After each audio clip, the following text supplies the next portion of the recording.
How's it going, everyone?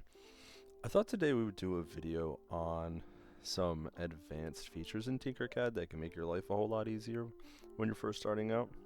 So, if you haven't already, head over to Tinkercad and open up a new 3D design. And we'll hop into this one. Tinker. Alrighty. So the first one I will talk about is the cruise tool. And this can be super useful because if you're trying to line up the face of two objects, so let's just say you have these two objects and you want to line up two of the faces together, what you can do is if you have an object with multiple parts and you're trying to connect the bottom edge, come over here to this magnet for the cruise tool, or just press C, and you'll see we have this dot right here. And as long as we click and hold it, whatever face you put your mouse cursor on, it'll auto snap to it. And then after that, we can just align, and there you go. And you've got it on that face. Let's go back to here. Same thing now, except there is another feature you can do. So if we put a hole in this one, like we're making a box, and we'll just drop that a little bit, and then group these two together. When we use our cruise tool, you can't hook to the inside edges. So there's also another feature of the cruise tool. If we pull up that cruise tool again and we hold shift, instead of snapping to an outside edge, the cruise tool snaps to that edge but on the inside of it. So if you wanted to, instead of snapping it edge to edge to get that connection like that, you can hold shift and it'll immediately snap to the inside, so you can get a little bit more material on there for when you're printing, so you're not just doing an edge to edge. So the next feature I want to show off is, I like to say, aligning to a parent. And let's just say we wanted to make some gears, and these will be the pegs our gears sit on. And we'll pull into gears, drop that to 5, and make it 3 modules. So we have these two pegs that are individual objects, and we have these two gears that we want to attach to these, but we don't want to change the position of our pegs on our platform. What you can do is select the two objects you want to center, press L for our align tool, and then come over to the piece you don't want to move, and you'll see a new align grid show up, grayed out. And when you click on the object you want to align onto, they'll become completely black, and then you can align and it doesn't move. And then we'll take this one and do the same thing. Align that and click on it. So that's the align by, I like to say align to a parent. The next feature I want to show is the lock tool. So let's say that we were gonna make like a dryer vent cover for outside of your house. Say yours broke off, or maybe it doesn't have a cover and you want to put one on. So we'll take these two objects and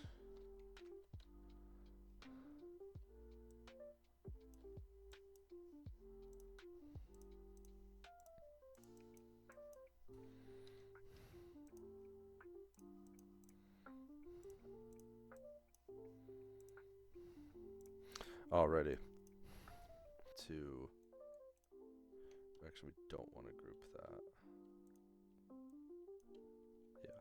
So we have two separate pieces, and we don't want our actual cover or we need our cover to have holes, obviously.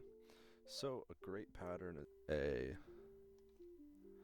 polygon grid, and we will make this more square, so we'll reduce this to 15.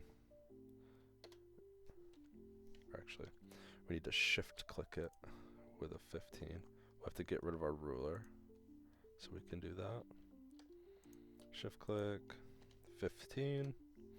Alrighty, and then we'll just slide this over so it's locked onto the grid, and we'll do Control D, and we'll move it over until we have 2 spaces in between, and we'll do that 1, 2, 3, 4 times, and then we will select it all and duplicate it, and we will bring it down until there's a 2mm gap, 1, 2, and slide it to the left, and then bring it up into this gap.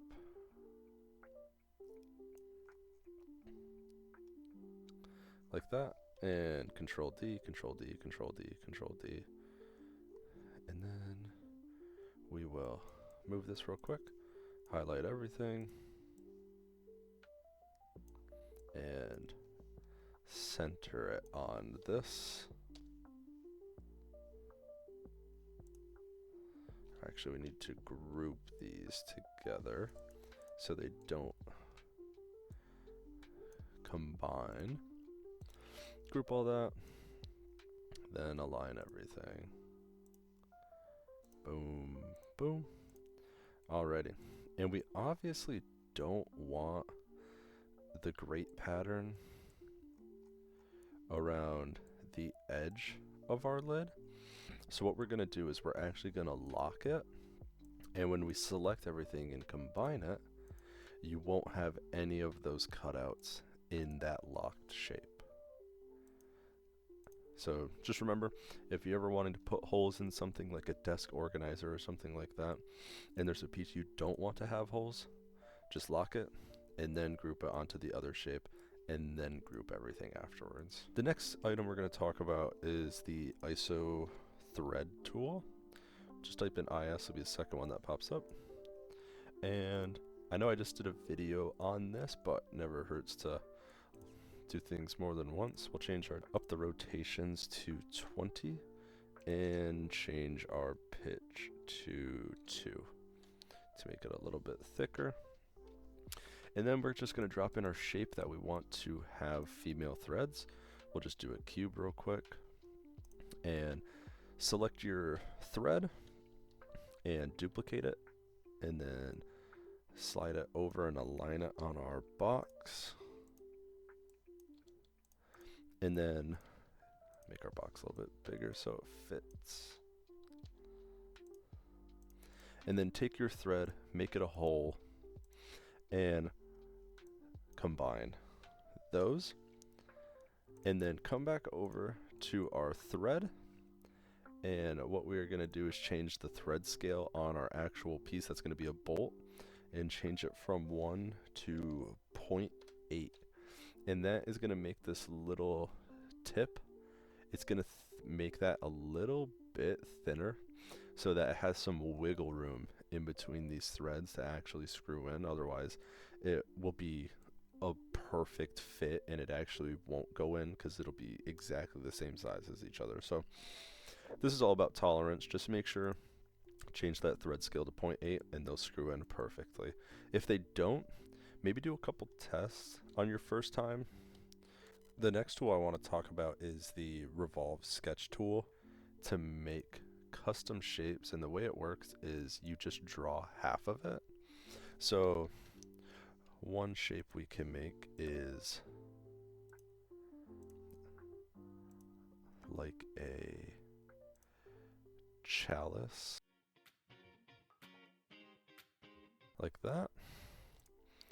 And then if you use the backspace, it'll delete the last line you made. And then another quick feature I'll show you is These measurement marks can sometimes get in the way. I'll show you that real quick.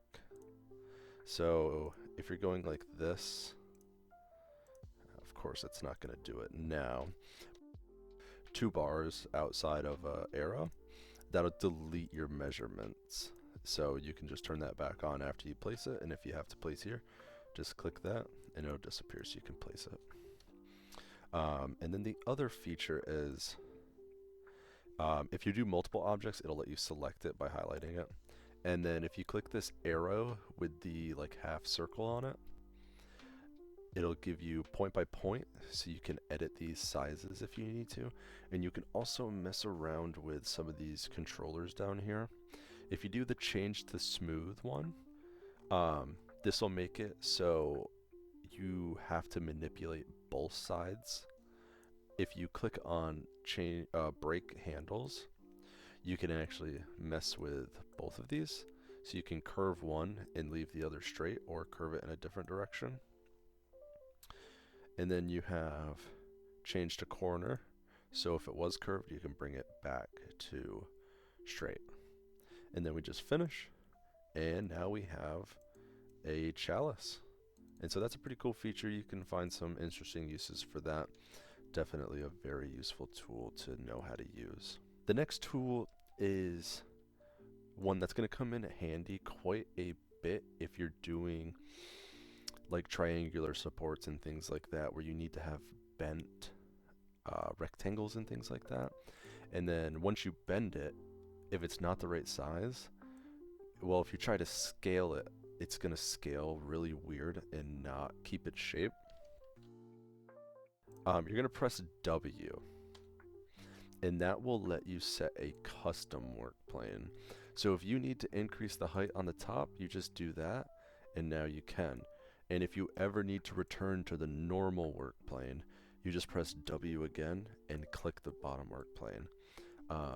So if you ever need to change these sides and not want it to scale weird, just W pulls out the custom work plane, and then to return back to the normal one, press it again, wait for that to pop up, and then click on the normal work plane. The last thing I'm going to show you guys is one of the newest features to Tinkercad.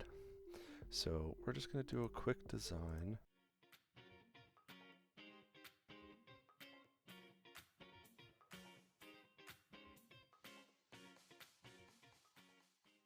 And we're going to finish the sketch. And what we're going to do is we are going to twist it, and then we are going to increase the height, and then we're going to twist it some more, and we're going to change the top scale and the base scale, and we're going to change that to smooth. So when you change your twist after you do smooth, you get this really nice cylinder. And something like this is actually, not like that,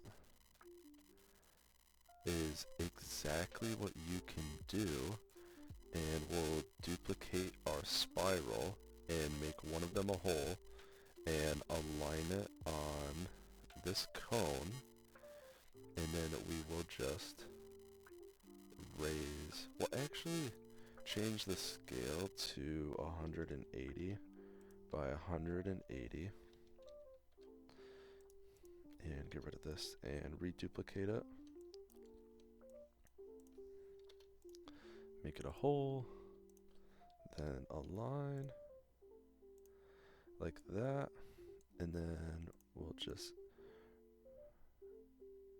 raise the height to 75, 77, and we'll just do 80. And we'll change the height of this to 80 to match in case you want to print it on your own. And when we combine these two, just make sure you shift click and change this to 43.5, just so it's slightly bigger, because we're big on our tolerances. Do that, realign, and merge. And after this loads,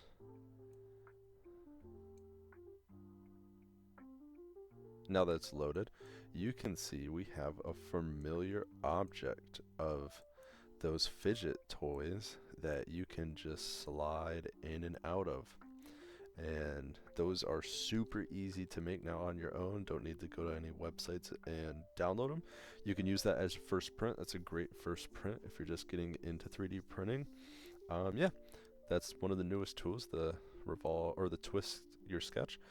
Yeah, I hope you guys enjoyed this video. Hope you learned a couple new things that make 3D modeling a lot easier for you. And yeah, I hope you guys have a good one.